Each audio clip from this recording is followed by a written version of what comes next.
Jacqueline, and today I'm going to be answering questions on consistency and habits. So, the question that I got today is when you go off track after a consistent run with a certain habit, how can you force yourself to get back into it? And then, how do you make sure something is part of your daily routine without it feeling like a chore? Cool. So, let's start. If you have fallen off track, you have a couple of options. One, you can add drama to this, add drama to the mistake, and fall into that hole of like self deprecating talk. Oh my gosh, you're a failure. You can't do anything right. Blah, blah, blah, blah, blah. You need something more strict. You need something stricter. You need something just over the top, something more extreme, right? We can fall down that never actually works. Or it can be like, I am a human who made a mistake. Wow, humans make mistakes. So you can also notice like, I did this thing or I stopped doing this thing and I don't actually feel so good physically or emotionally. I don't feel so good. Oh, I'd like to feel better. Let me start up with that thing again, right?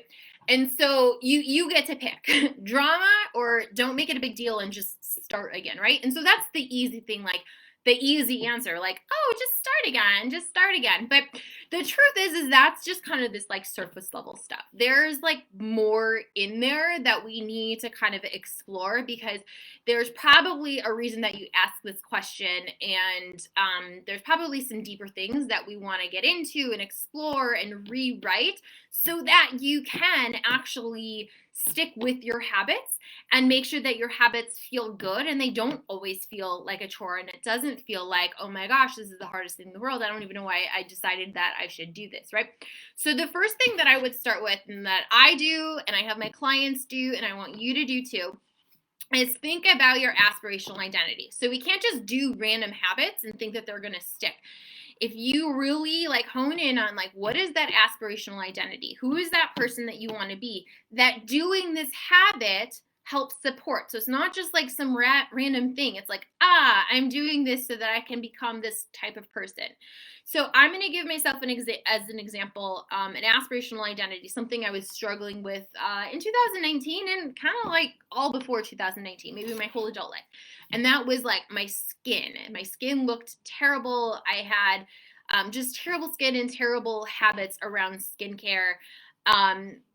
And I wanted to be someone who had clear skin. I wanted to be someone who took care of themselves, right? So that's my aspirational identity. I want to leave behind being this person who has terrible skin, being this person who doesn't take care of themselves, okay? And then I want to look at the emotions. I am so sick and tired of feeling frustrated with myself. I'm so sick and tired of looking in the mirror and just feeling like, wow, you look gross. I'm so sick and tired of not feeling like an adult, like being in my mid 30s and like struggling with things that I don't know, it seems like everyone else figured this out when they were 16 and I'm still struggling with this. I wanted to leave that behind, and I would like to feel the emotions. I'd like to feel satisfied with myself. I'd like to feel pleased with myself. I'd like to feel good. I'd like to feel good, not gross, right? So we need to like dig a little bit deeper instead of just this habit. Like, why are we doing the habit? What does doing this habit create, right? Okay, so that's the first thing that I want you to do. The next thing is the habit needs to be simple. It needs to be super, super simple. Something that you can do when you're at home during a pandemic, when you're at home when there's not a pandemic, when you go on vacation, when you go on a work trip, when you go to your significant other's house, when you go to their family's house, it needs to be something that you can actually do every day of your life. This is something that I hear from a lot of people. Everything was going well, and then we went on vacation and everything fell apart. Everything was going well, and then it was the holidays and everything fell apart. Right. So that habit that you thought you were going to create, it only works when life is perfect. It only works when you have nothing on your social calendar. That's not something that's actually going to change your life. So you want to pick something like, this is so easy and simple that I can do this every day of my life, no matter where I'm at, no matter my emotional state. I can do this thing no matter what, right? And so when I looked at my example.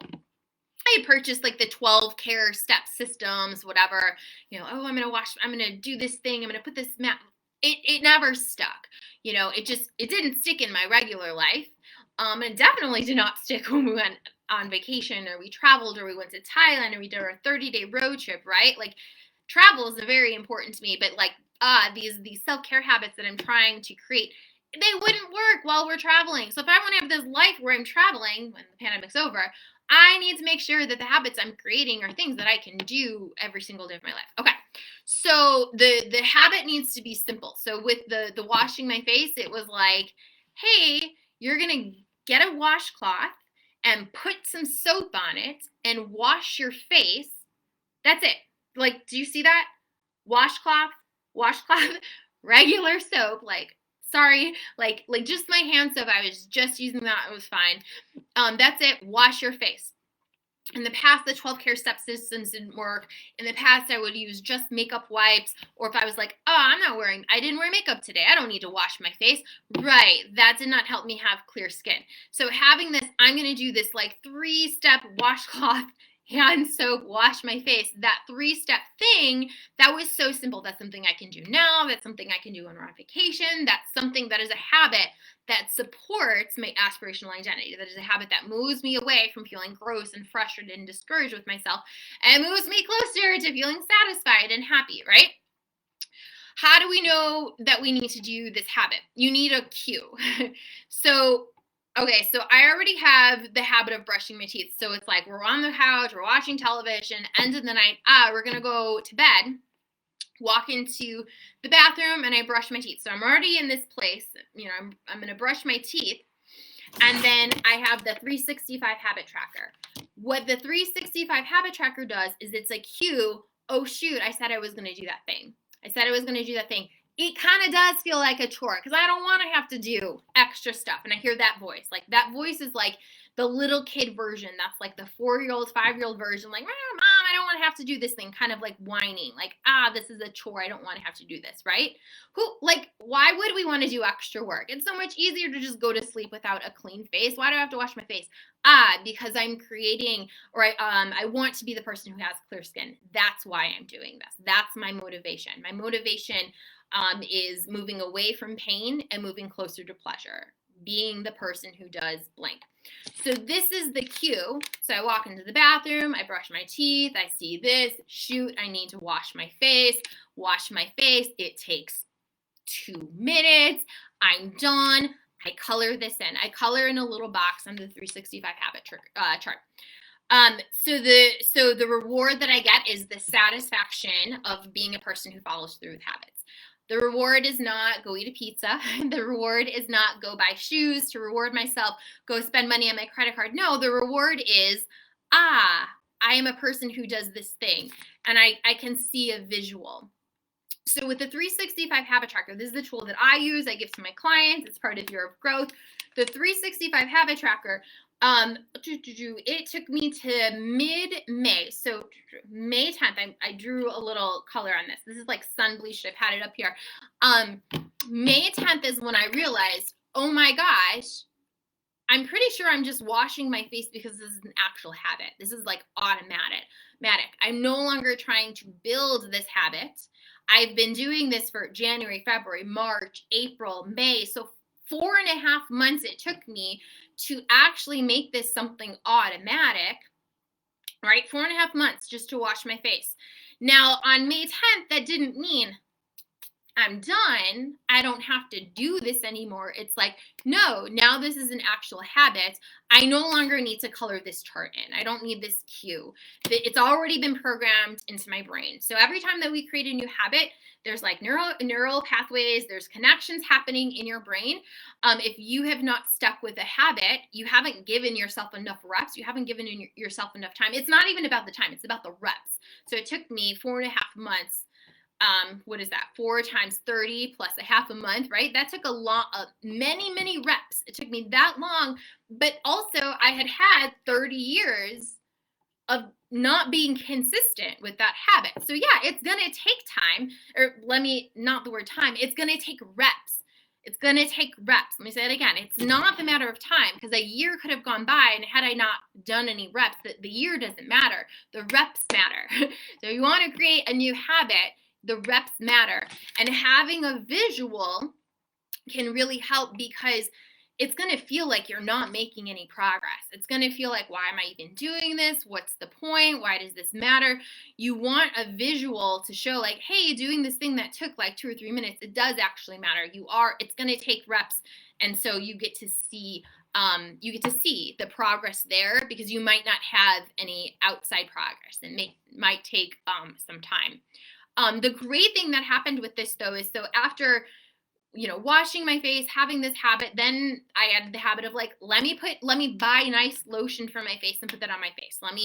And then once I started with that habit, it was like, oh, let me also put lotion on my hands and my whole body. So I used to struggle with just having terrible skin in the winter and just feeling so dry. My face used to be bright red. My hands used to be bright red. It used to be just this joke about like me and my hands being completely different colors than the rest of my body because of dried skin. And now, because I'm in this habit of putting lotion on, because I set the habit of washing my face, it's like the habit stacking. It's just more evidence that I'm a person who takes care of their body. Like, I constantly am taking care of my body. And it wasn't this overhaul. It wasn't this giant overhaul. It was like, let me do these little things that take like 3 minutes, 2 minutes, 30 seconds, right? How do you make sure something is part of your daily routine without it feeling like a chore? Yeah, sometimes you might hear that little voice inside of you kind of whining, like, don't do this. Like, I don't want to have to do this. And I just think of that as like, that's like the little kid inside of you who just, I don't want to have to do extra work. I don't want to have to change. But if you're like, hey, little kid, I know that you like staying the same, is dysfunctional, is like what's happening. You like to stay the same. Thank you for trying to protect me. Thank you for trying to keep things the same, but actually we're going to move forward in our life. And I think talking to yourself in that calm voice instead of like yelling at yourself, that's something that's really important. How to make sure that these things are part of your daily routine. I would suggest starting with a self-care session. So I have it up here. I have the workbook for you. The reason that it's important to start with a self-care session first thing in the morning is because you want to create your life before you start consuming other people's lives. So before you start consuming the media, before you start consuming work, before you start doing stuff for other people, start doing stuff for your kids or for work, consuming their lives, you want to create your life. There's no way that you're going to be able to change your life unless you zone in and like intentional attention to the thing that you're trying to change. This, like washing my face, it took intentional attention. I don't know. Is that a thing? I'm making up that phrase, that term. Intentional attention. There's no way that you're going to be able to change your habits unless you're like, hey, brain, we're changing this thing. I know we've been doing this thing a different way for the last 30 years. We're going to change this. So we need time to think about this, to remember this is the thing that we're going to change. And so starting with the self-care session in the morning helps you bring attention to the thing that you're doing, remind you of the deeper purpose, the aspirational identity, the emotions that you get to feel. And it's not just this, and then it stops being that surface level chore. You start to really hone in on the important things of why you're doing it. So that would be my suggestion. Stop looking to these like over the top plans. Stop looking at the things like the 100-day running streak. And these are things that I'm guilty of. The 100-day running streak, the 21-day fix, the Whole30, right? Stop looking at these over the top extreme plans. Yes, it is important that you get the reps in and you want to show up for yourself every day. But the problem with those extreme plans is they tell you, if you've messed up, you need to start over. Like, oh my gosh, you must be an addict. Oh my gosh, you must be lazy. Oh my gosh. No, like people mess up when they're starting something new. Like people mess up all the time. And if we can reframe and be like, okay, cool. Like I don't want to not show up for myself, but if I make a mistake, and I don't feel so good, it's like, don't add drama, just start the thing. So my suggestion when you look to your 2021 is get rid of those extreme, over the top, and punitive plans. I used to be someone who thought I need to punish myself and discipline myself. And discipline, I think, is in the word punishment. Like I need to punish myself and berate myself and just like stick to this plan instead of thinking of it like I want to create discipline in my life and discipline in the way of like showing up for myself. So even just like changing those terms and coming from a place of empowering yourself instead of like beating yourself down. So my suggestion, those are my suggestions. Don't do anything over the top. Do use the 365 habit tracker, and don't beat yourself up if you mess up. You're human. People mess up. That's part of life. It really, really is. If you are someone who has struggled with sticking with things, you start the new year and you're like, cool, things are great, things are great. Oh, shoot, I forgot about that football game. Oh, shoot, I forgot that I do want to travel when the world opens up again. And you need support and you want to feel happy with yourself. You want to feel good and not gross. You want to feel pleased and satisfied with yourself. And you want to move away from feeling discouraged and unsatisfied in life. Definitely check out Year of Growth. Year of Growth is my 2021 coaching program. It's going to help you show up for yourself. It's going to help you feel happy and satisfied with yourself. You can click the link below to schedule a call, or you can send me a DM or email me at coachjacqueline@jacquelinericcio.com. All right, take care.